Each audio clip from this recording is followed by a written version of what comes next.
Hi welcome to tech simplified channel. ఈరోజు మనం Python zero to hero సిరీస్లో loops గురించి ఇన్ డీటెయిల్గా ఎక్స్ప్లెయిన్ చేస్తా. అర్థం చేసుకోవడానికి ట్రై అండి. ఎందుకంటే మనం ఫ్యూచర్లో చేసే కోడింగ్ క్వశ్చన్స్ కానీ లైక్ ఏమైనా మనం ఇంటర్వ్యూస్కి వెళ్ళిన వాళ్ళు mostly they may ask on loops మీదనే డిపెండ్ అయి ఉంటాయి. సో లూప్స్ కాన్సెప్ట్ అనేది క్లియర్ అవ్వండి. ఐ మీన్ ఇన్ డెప్త్గా అర్థం చేసుకోండి. అప్పుడు మీకు సాల్వ్ చేయడానికి ఈజీగా ఉంటుంది. ఫస్ట్ ఈరోజు మనం లూప్ అంటే ఏంటిది, లూప్స్ ఎందుకు యూజ్ చేస్తాం, అండ్ లూప్స్లో ఏమేమి టైప్స్ ఉంటాయి, అండ్ బ్రేక్ అండ్ కంటిన్యూ అనే స్టేట్మెంట్స్ ఎందుకు యూజ్ చేస్తాం అనేది ఈరోజు ఇన్ డీటెయిల్గా ఎక్స్ప్లెయిన్ చేస్తా. First loop. లూప్ అంటే ఇక్కడ చూడొచ్చు. A loop is a way to repeat a block of code multiple times.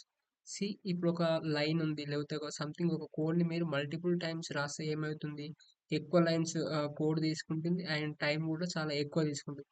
అదే మీరు లూప్ యూజ్ చేశారనుకోండి, తక్కువ టైంలో ఎక్కువ కోడ్ అనేది రాయొచ్చు అండ్ ఆ లైన్స్ కూడా చాలా తగ్గిస్తుంది. సో ఇక్కడ మీరు నెక్స్ట్ లైన్ చూడండి. Instead of writing the same code again and again, loops let you automate repetition. అంటే ఆటోమేటిక్గా అదే రిపీట్ చేస్తుంది. ఇక్కడ వైవ్ యూజ్ లూప్స్ అంటే ఎందుకు, నార్మల్గా టైం సేవ్ చేయడానికి, లేకపోతే లైన్స్, కోడ్ యొక్క లైన్స్ తగ్గించడానికి, ఎర్రర్స్ అనేది అవాయిడ్ చేయడానికి యూజ్ చేస్తాం. అండ్ ఇక్కడ లైఫ్ లూప్స్లో మనకు మెయిన్గా టూ టైప్స్ ఉంటాయి. One is for loop and second is while loop. See ఈ బోత్ లూప్స్ అనేది ఇటరేట్ చేయడానికి యూజ్ అయింది. బట్ ద మెయిన్ డిఫరెన్స్ ఏంటంటే, ఫర్ లూప్ ఎప్పుడు యూజ్ చేయాలంటే మీకు కండిషన్ తెలుసు. సపోజ్ మీరు 1 to 100 ప్రింట్ చేయాలనుకుంటున్నారు. సో అప్పుడు మీకు కండిషన్ తెలుసు కదా, 1 to 100. అప్పుడు ఏం యూజ్ చేయాలి, ఫర్ లూప్ అనేది యూజ్ చేయాలి. మీకు కండిషన్ తెలియదు, సంథింగ్ ఒక కండిషన్ ఉంది, ఆ కండిషన్ ఎక్కడి వరకు అనేది తెలియదు, అలాంటి టైంలో వైల్ లూప్ అనేది యూజ్ చేయాలి. మీరు ఈ కొన్ని ప్రాబ్లమ్స్ ప్రాక్టీస్ చేశాక ఆటోమేటిక్గా మీకు అర్థమవుతుంది for loop and while loop. And next break and continue statement అనేది ఎందుకు యూజ్ చేస్తాం. బ్రేక్ స్టేట్మెంట్ ఎందుకంటే ఆ లూప్ని ఎగ్జిట్ చేయడానికి. సపోజ్ ఇప్పుడు మీరు 1 to 100 ప్రింట్ చేస్తున్నారు, మీకు 50 వరకు ఎనఫ్ చాలనుకోండి. అప్పుడు ఏం చేస్తారంటే 50 వచ్చాక బ్రేక్ అనే స్టేట్మెంట్ యూజ్ చేస్తారు. అంటే జస్ట్ బ్రేక్ అని రాస్తారు. సో లూప్ అనేది స్టాప్ అవుతుంది. నెక్స్ట్ 51 నుంచి ప్రింట్ అవ్వదు, ఓన్లీ 50 వరకు అవుతుంది. సపోజ్ మీరు 5 తర్వాత పెడితే ఓన్లీ 5 వరకే ప్రింట్ అవుతుంది, నెక్స్ట్ ప్రింట్ అవ్వదు. And next continue. కంటిన్యూ ఏం చేస్తుందంటే ఆ ఎలిమెంట్ని స్కిప్ చేస్తుంది. ఇప్పుడు సేమ్ ఎగ్జాంపుల్ తీసుకుందాం. మీరు 1 to 100 ప్రింట్ చేస్తున్నారు, అప్పుడు 5 దగ్గర మీరు కంటిన్యూ అని పెడితే ఏమవుతుందంటే ఆ 5 అనేది ప్రింట్ అవ్వదు, 6 అవుతుంది. మళ్ళీ 6 నుంచి 100 వరకు అవుతుంది. జస్ట్ ఎక్కడైతే స్కిప్ అనే కంటిన్యూ పెట్టారో ఆ నెంబర్ మాత్రమే స్కిప్ అవుతుంది. సో ఇప్పుడు ఒకసారి లూప్స్ కోడ్ ఎక్స్ప్లెయిన్ చేస్తాను మీకు, సో ఈజీగా అర్థమైంది. ఇక్కడ ఒక ఫైల్ తీసుకుని దానికి లూప్స్ అని ఇచ్చా, Python file. First for loop గురించి చూద్దాం. ఫర్ యొక్క సింటాక్స్, ఫస్ట్ ఫర్ అనే కీవర్డ్ యూజ్ చేసి ఇక్కడ ఐ అని కాదు, ఏదైనా డిఎస్జిహెచ్, బట్ నేను ఐ అని తీసుకుంటాను. నెక్స్ట్ ఏం తీసుకోవాలంటే ఇన్ రేంజ్ అని తీసుకోండి. ఇది మ్యాండేటరీ, ఇన్ రేంజ్. ఇప్పుడు ఇక్కడ మొత్తం మీకు 3 ఇండెక్సెస్ ఉంటాయి. ఒకటి ఏమో starting index, and next ending, and ఇంకోటి స్టెప్. సో ఇది మీకు అర్థం కాలేదు అనుకుంటే ఇప్పుడు నేను క్లియర్గా ఎక్స్ప్లెయిన్. ఇప్పుడు సపోజ్ మీకు 1 to 100 కావాలి. సో స్టార్టింగ్ 1 పెట్టండి, ఎక్కడి వరకు కావాలి, 100 వరకు కావాలి. సో నెక్స్ట్ సెమికోలన్ పెట్టి ప్రింట్ ఐ, ఇక్కడ ఏదైతే తీసుకున్నారో దాన్ని ఇక్కడ ప్రింట్ చేయండి. ఇప్పుడు ఒకసారి మీకు అవుట్పుట్ చూపిస్తా, ఈజీగా అర్థమవుతుంది. సి ఎక్కడ వరకు ప్రింట్ అయ్యి 1 to 99 వరకు ప్రింట్ అయ్యి. 10 తీసుకొని చెప్తే మీకు ఈజీగా అర్థమవుతుంది. 1 to 9, 9 వరకు ఎందుకు 10 మనం పెట్టినాం అంటే ఈ ఎండింగ్ ఇండెక్స్ అనేది ఎక్స్క్లూడెడ్. అంటే ఇప్పుడు సపోజ్ ఎన్ ఉందనుకో, n-1 వరకే ప్రింట్ అవుతుంది.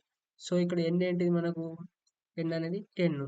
సో n-1 ఏంటిది 9 ఓన్లీ. అదే ఇప్పుడు నేను ఇక్కడ 100 తీసుకున్నాను అనుకోండి, అప్పుడు ఏమవుతుంది, n100 అంటే n-1 ఎంత 99.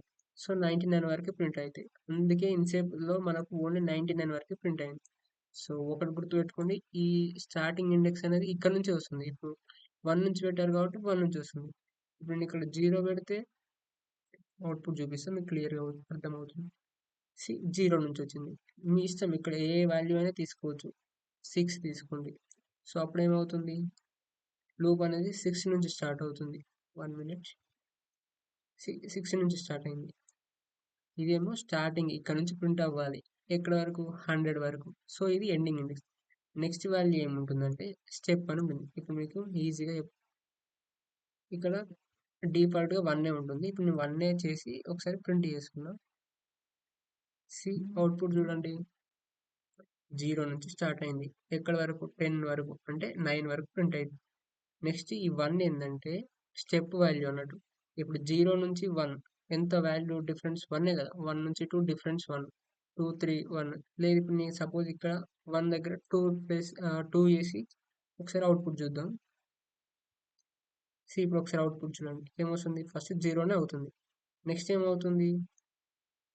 2 వస్తుంది. 2 ఎందుకు ఇలా వస్తుందంటే మనం స్టెప్ 2 అని పెట్టాం. అంటే 1 వాల్యూ స్కిప్ అవుతుంది. నెక్స్ట్ వాల్యూ వస్తుంది 2. సో, అండ్ నెక్స్ట్ మళ్ళీ ఇంకో వాల్యూకి 3 అనేది స్కిప్ అయ్యి 4 అనేది వస్తుంది. సో, ఇది స్టెప్ వాల్యూ. మీకు అర్థమైందని అనుకుంటున్నా. ఫస్ట్ నార్మల్‌గా స్టెప్ లేకుండా నేను ఒకసారి కోడ్ ఎక్స్‌ప్లెయిన్ చేస్తా ఎలా ప్రింట్ అవుతుందనేది. సో, ఈ లూప్స్ ఇన్ డీటెయిల్‌గా నేర్చుకోండి. మీరు కోడింగ్ ఛాలెంజెస్ అన్ని వీటి మీద డిపెండ్ అయితాయి. సో, ఇది first for keyword and next ఇక్కడ ఐ అని కాదు ఏదైనా తీసుకోవచ్చు. నెక్స్ట్ ఇన్ రేంజ్ అని తీసుకోండి. ఇది స్టార్టింగ్, ఇది ఎండింగ్. సో, ప్రింట్ ఐ చేస్తున్నాం. సో, ఇక్కడ 0 నుంచి 10 వరకు ఉంటాయి అన్నట్టు ఇప్పుడు ఇక్కడ. 0, 1, 2, 3, 4, 5, 6, 7, 8, 9 వరకు ఉంటుంది.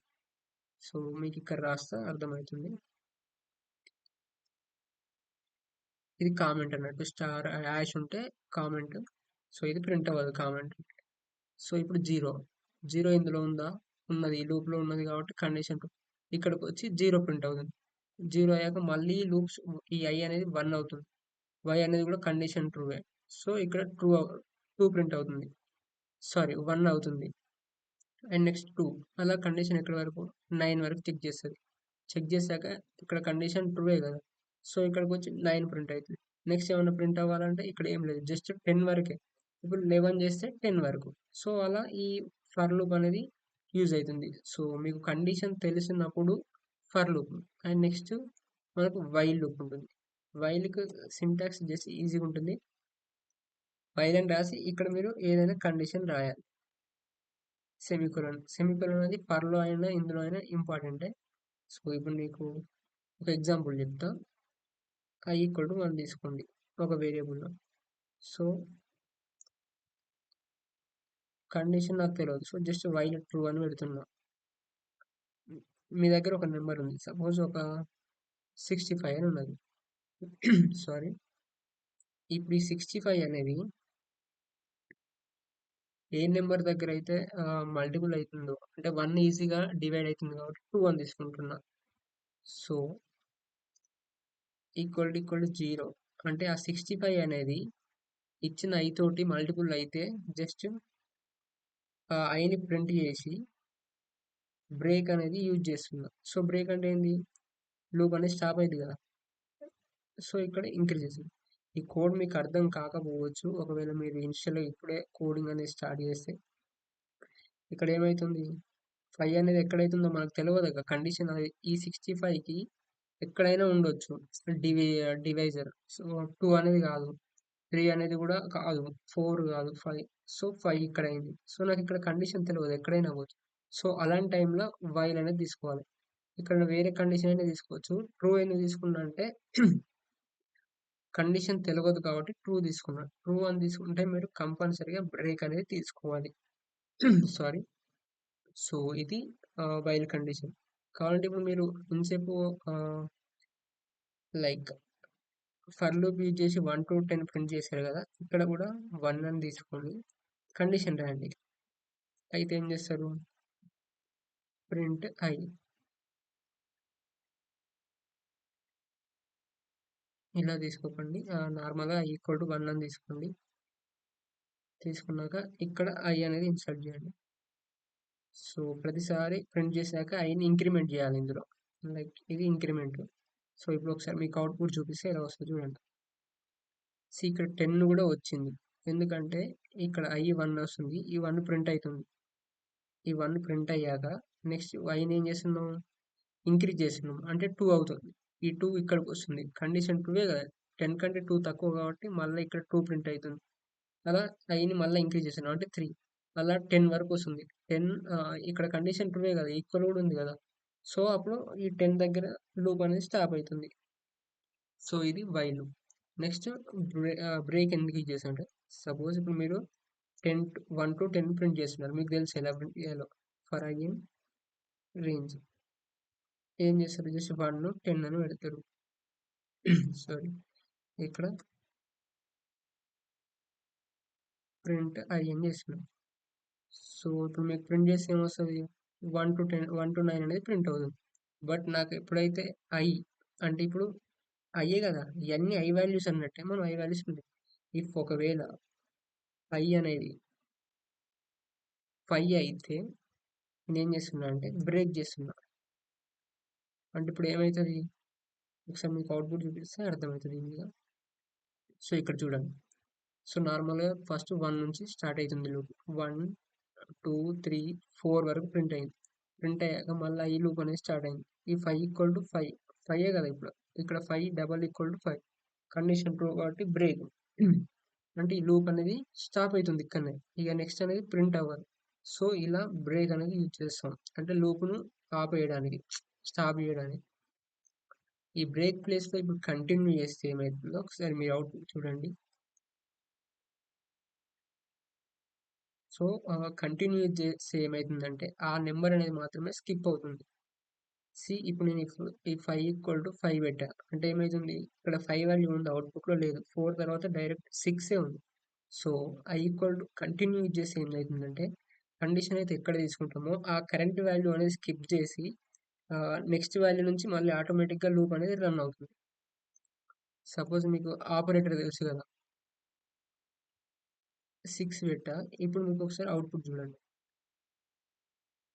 ఇక్కడ 4 తర్వాత డైరెక్ట్ 7 ఉంది. ఎందుకంటే ఇక్కడ ఆర్ యూజ్ చేసాం. అంటే కండిషన్ ఏది ట్రూ అయినా కానీ కంటిన్యూ ఎగ్జిక్యూట్ చేయమని, అంటే ఆ వాల్యూని స్కిప్ చేయమని చెప్తున్నాం అన్నట్టు ఈ లూప్కి. సో అందుకే 5 6 అనేది సారీ కోడ్లో మనకు అవుట్పుట్లో రాలేదు. సో ఇది లూప్స్ గురించి. ఐ హోప్ మీకు అర్థమైందని అనుకుంటున్నా. ఏదైనా డౌట్ ఉంటే ఒకసారి కామెంట్లో చెప్పండి, నేను మళ్ళీ క్లియర్గా ఎక్స్ప్లెయిన్ చేస్తా. And thanks for watching.